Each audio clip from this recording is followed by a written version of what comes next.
welcome to tea time. Good morning, good morning. It is Saturday. I am Stacey Hines, and you guys are about to get the tea. How's everybody doing? Good morning, guys. It's literally been 3 weeks since I have live streamed, and it feels like forever. I'm so happy to be back on and just ready to talk all the things. This morning, in particular, we're going to be talking about my away time because I went away so that I could calm my nerves. I didn't really take Christmas vacation, and I spent most of the holidays working. You guys know I was running this challenge, and the challenge was like 5 days, right? And so I had this challenge going, and I had regular client work that I was doing. And so, I mean, I had family and stuff, and I had Christmas Day and Boxing Day and all these things. But anyway, long and short of it, I didn't really get a break. And sometimes I said that vacation, you go on vacation, you don't really get a break. That was kind of my vacation. It wasn't much of a break experience, like a relaxation or just time off or whatever experience. But what it did do was it took me away from my everyday. It took me away from executing all the things that I would normally be doing. And so I must say that I am really, really happy to be home and to be settled and just, kind of getting back into my regular rhythm. So where was I? For those of you that have not seen my Instagram post, I was in India. That's right, you heard me correct. I was in India for a minute, right? But truth be told, like if you're gonna travel all the way to the other side of the world, like you can't go for like a 2 day or a 3 day because by the time you reach, it's time to come back and you have to get used to all of the different time changes and everything in between, right? So let's just say that yeah, I was over there for a minute, and while I was there were so many different things that I learned. First of all, a lot of people say that they don't have India on their bucket list. They can't cross it. Them don't want to go India. And I'm thinking to myself, why is that? Why is it that people don't want to go to India? What is it about the place that people don't find attractive? Is it too far? Because some people say they want to go to Africa. A lot of my friends say they want to go to Africa, or they want to go to China, but for some reason India is not on the list. Well, India has been a childhood dream of mine. Like I've always wanted to go, and so as you can imagine, when I was able to actually make it over there and to actually attend a wedding and do all these magical things that I've been wanting and hoping to manifest my whole life, it was just like, yeah, dream fulfilled, dream manifested. And in ways, guys, when I tell you that I could not have even imagined how extraordinary my travel was. When I tell you, say, first class, all the way, it was just literally magical. Okay? Now, I'm going to talk to you guys about the things that were kind of culturally jarring for me. Um, and truth be told, I can't talk about my entire India trip in just one 30-minute live. Okay? Y'all gonna have to come back next week. It's a setup. It's a setup. I can't talk about it in just one 30-minute live, right? But what I can share is just how extraordinary the experience was, generally speaking. It was extraordinary. And I picked out one particular part of the trip that I thought was going to be most interesting for you guys. All right. So today we're going to be talking about my silent retreat that I did when I was in India. So I was on a silent retreat. It was 5 days of silence. And we're going to talk about that because I know that I saw somewhere where I think it was Caesar and Issa Rae, like they went on a silent retreat. So I figure, okay, there must be some interest in this. Is it for me? Should I go on one? Well, after I tell you, I don't make it maybe any closer to going on one. But I'll tell you all about that because that was probably the most unusual part of the trip. Everything else was kind of like touristy stuff. You visit the sites, you go and you see all the things and you do all the things. But the silent retreat was the most transformative part of the trip. So that's what we're going to talk about today. I'm going to give you all the deets on the retreat and what I was doing and what I couldn't do and all the things.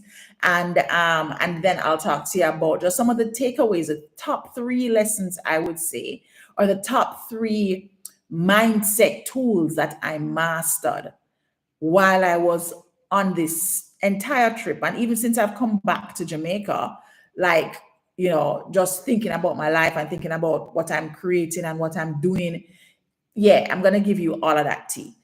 Speaking of tea, today I am also drinking tea straight out of India. Like, I can't halfway do nothing. You can't halfway pregnant. Can't halfway life transform. So I have my chai tea set, guys. I had to buy some Indian handmade crockery while I was there. So some of you may have seen me do a chai latte on here a couple weeks ago. That was nothing compared to the chai tea that I am now making, which is straight out of India, right? They have a whole process. I mean, they literally, it's like cooking. It's like a cooking thing. So I have made some of that tea today. I actually posted, I think on my Instagram story. I'll have to add it to my TikTok, but just the bubbling up of the tea part. But it has such nice spices in there. There's first of all the chai itself, which is nice box chai. I'm gonna do a whole episode on it, guys. Don't worry about it. But it has ginger, it has cardamom, it has allspice, it has nutmeg, it has cinnamon. So that's what I'm having for tea this morning. I'm going to be having my Indian chai that I have made. I became addicted to this while I was in India. Honest to God, I was fully at least 3 times a day, sometimes up to 6. It was bad. But as you can see, it's a small amount that you're drinking. You're not drinking a whole heap. And then I am sweetening with sugar. I know that I'm a honey girl, but I haven't quite figured out the honey part to this yet. So what are you drinking this morning? Are you having coffee? Are you having tea like me? Are you having Indian chai? Anyway, whatever it is, you need to get you some. Get your warm cup of joy so we can dive right into this conversation. All right. So when I went on this silent retreat, I really had no idea what I was signing up for. Okay, guys. One of my dear friends who lives in India and who I have actually done some business with, she invited me over. I was her guest. And I was actually like, she invited me over a long time, like from early last year. And she was like, you have to come to India. You have to come to India. But guys, India far and it's not cheap to get there. Honest to God, it's not cheap to get there, right? And I wasn't quite sure of whether I wanted to go or not go. And then finally, when she invited me over, we kind of decided that I was going to do some leadership development coaching with her team. And so we made a whole agenda around this trip, right? And then she introduced me to her Indian guru, one of her Indian gurus. And in India, there are a lot of gurus who are really, guru is really a word for master teacher. And, I've met or interacted with in different ways through virtual, through virtual means, through books. I have interacted with different gurus and their teachings and all of the things. But truth be told, I've never experienced an Indian guru setup, like where you go and you're like learning from them and in the whole essence of whatever that energy is. So me did well wango. Let's just put it that way. Me did my whole India thing did just turn up. I was like, oh my gosh, how do I get myself over there? So we came up with this whole itinerary and then she invited me over and said I could be her guest, which meant now that, okay, now I have a way to go. I don't have to be worrying about the money because somebody's actually invited me to come and it's going to cover my cost to get there and it's going to make it all things. So that was the first thing that I manifested about this trip, was just being someone's guest so that I was not having to navigate how am I going to pay for this trip, right? So that part of it was just like amazing. Okay. So that was the first thing about this trip that was magical manifestation. Let me take some tea. Oh, yes, I can. The ginger just hit me. Just like that. Ray, I see you on YouTube. You're having Jamaican coffee. Yes, okay, awesome. Mm. And Ray know how to make ginger, how to make Indian chai. So I'm not alone. She gets it. All right. So here we go now. So I set up. I have everything covered for me. I'm heading over to India and it's going to be amazing.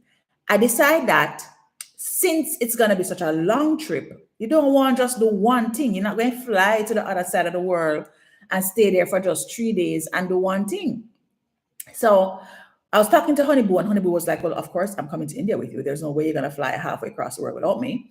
So me and Honeyboo now sit down and we thought about, well, what are the things that we want to do? What are the things that we want to see? And it was like Stacey's dream agenda. Okay. So I decided it was going to be 3 cities. We're going to do Hyderabad, which is southern India. And then we were going to do northern India, which we did 2 cities in northern India. We did Amritsar and we did Delhi. A lot of people go to Jaipur because Jaipur is also in northern India. And usually when people do Delhi and Amritsar, they go to Jaipur.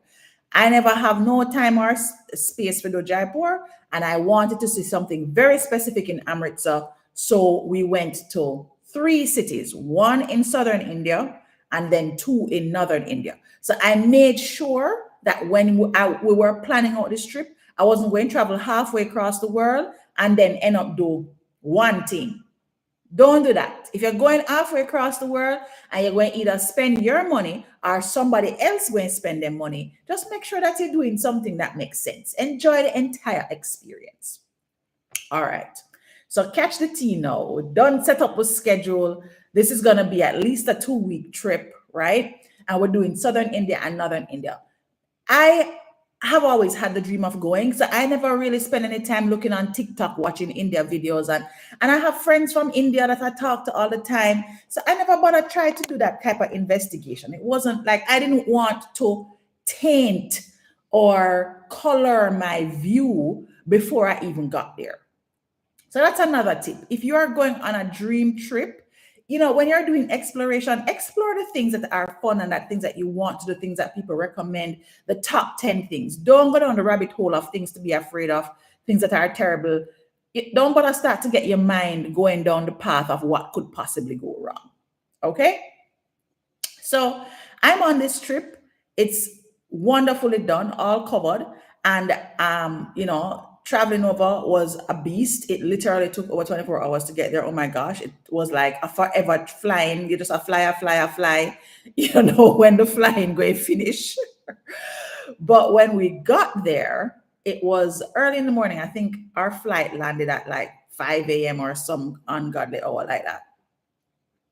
And just driving from the airport, I went straight to the retreat site. So we had a driver, literally, we had drivers the entire trip, pick up, drop off, everything. So it was literally first class all the way.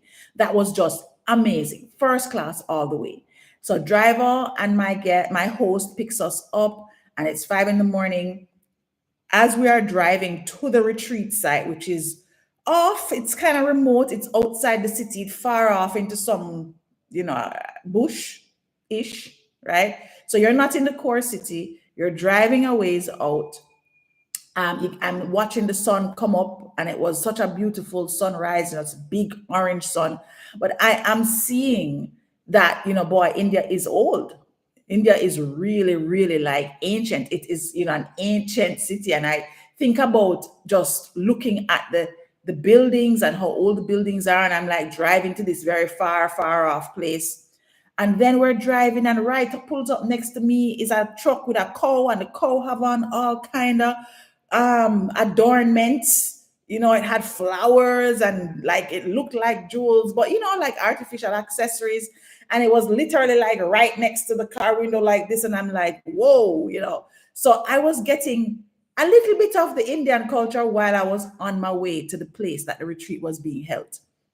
Now, once I got there, it was a very immersive experience, right? We got to the retreat site, and it was like from we got there, you knew that you were in a remote area.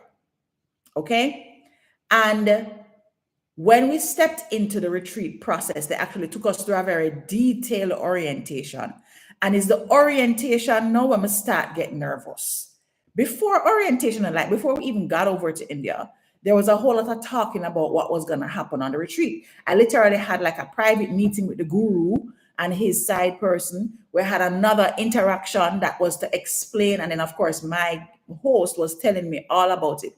And they wanted to make it clear that it was a very different cultural experience than what I would be accustomed to, because me come from the Western world. I'm Jamaican. I'm American and Jamaican.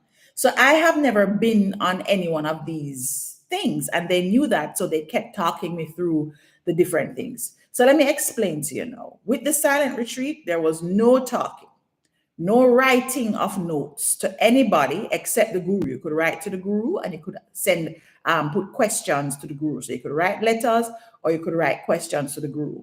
But you're going to have a roommate. So my roommate was Honeyboo.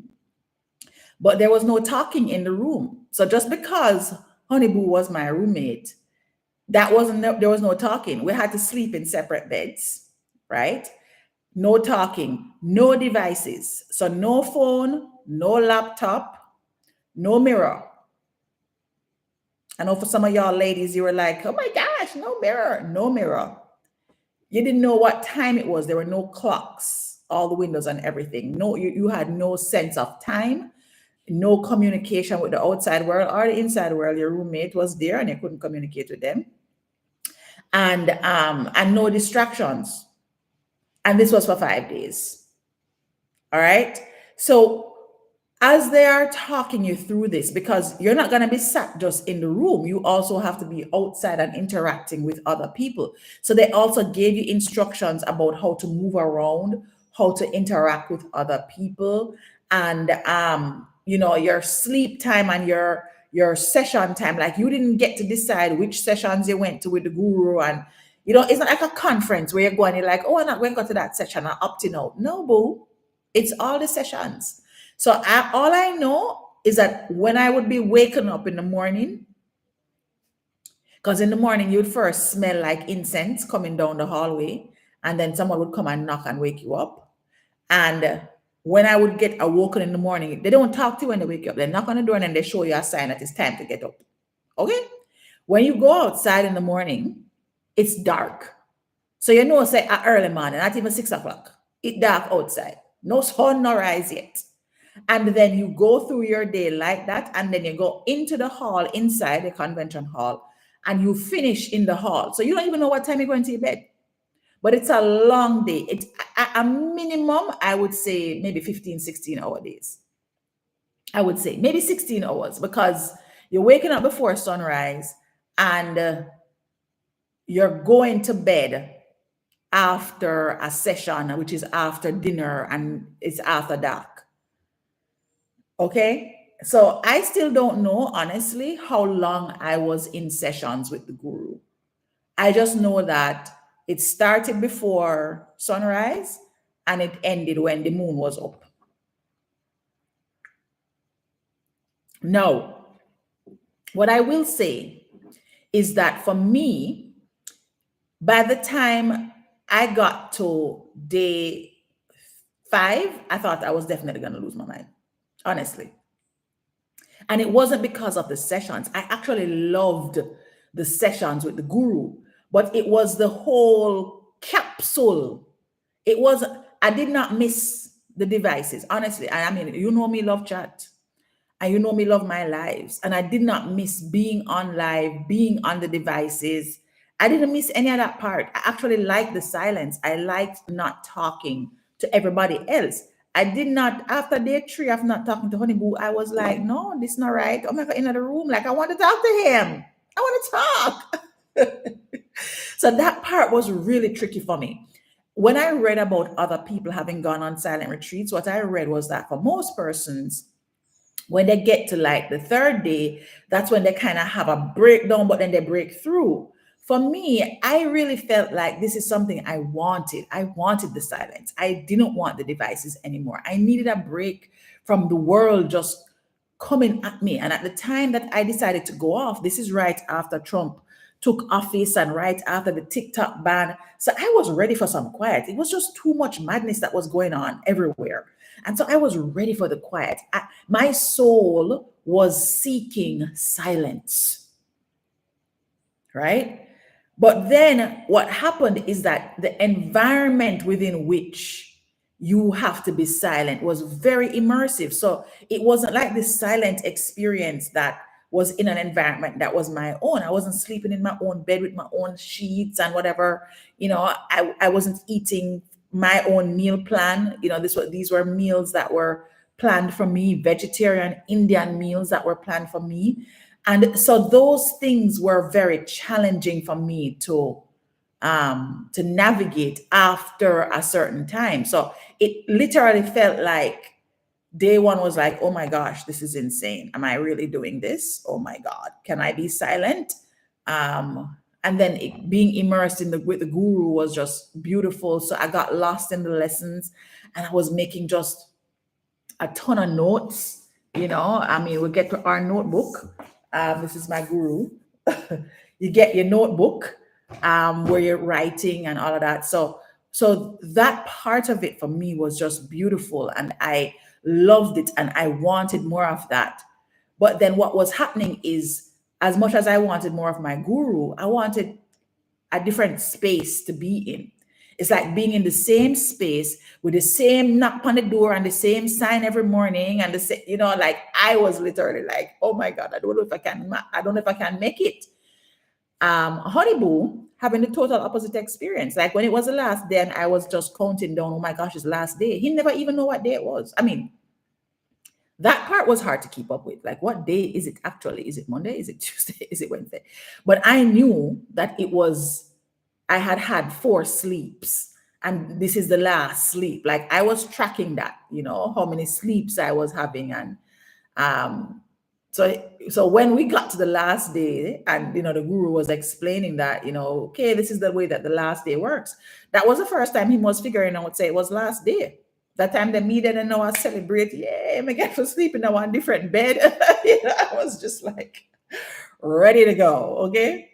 So all of that to say, guys, that the retreat experience itself was one that I thought, I think I would want to create something like that for my community. I would love to have you guys join me for a totally immersive mindset experience here in Jamaica. I thought it would be so wonderful to just be able to explore all of these different challenges that we have with our mind, and to be able to think through how we can live a more at ease and free life, how we can create more abundance, how we can manifest more.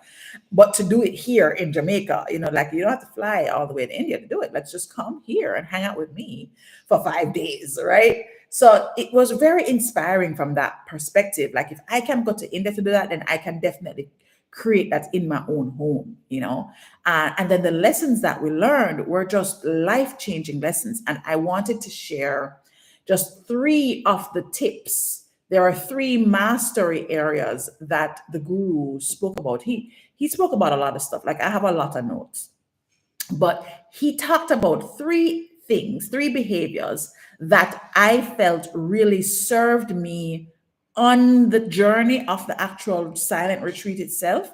And since I got back to Jamaica, they've really served me well.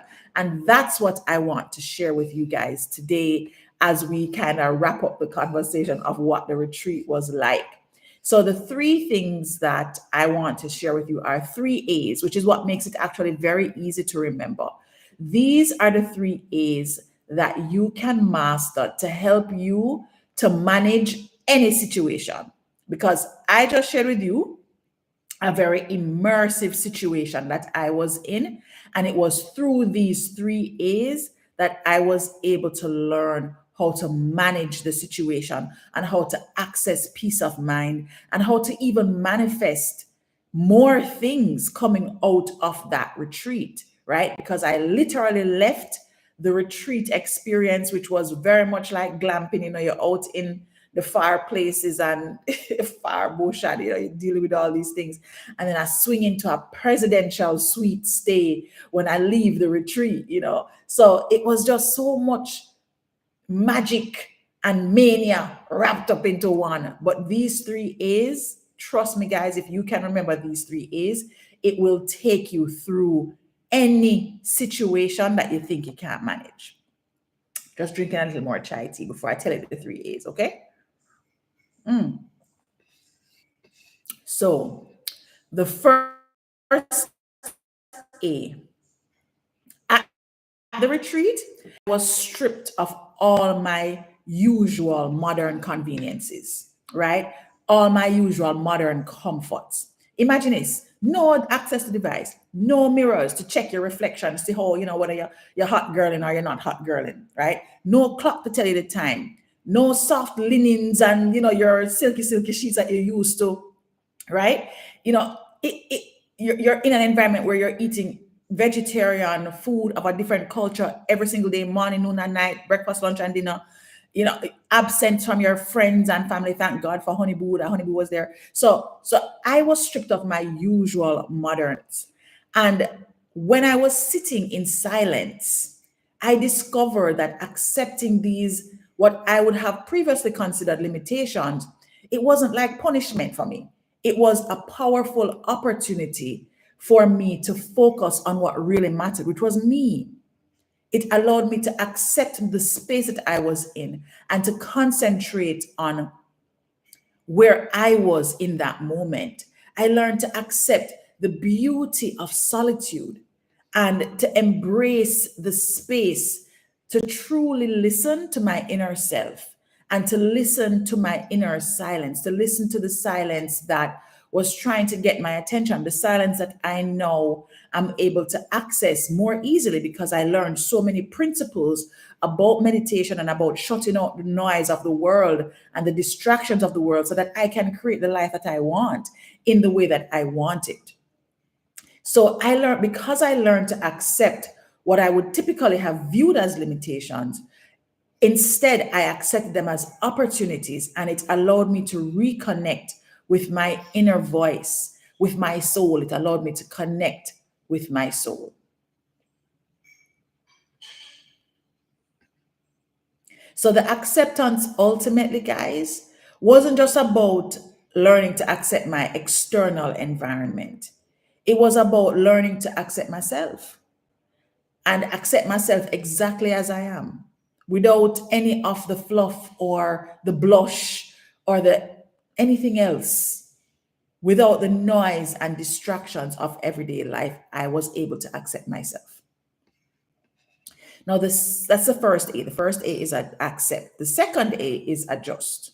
Now, clearly, I had to adjust to a whole heap of things. I had to adjust to a new time zone. I had to adjust to no time. I had to adjust to a new schedule, a series of vegetarian meals.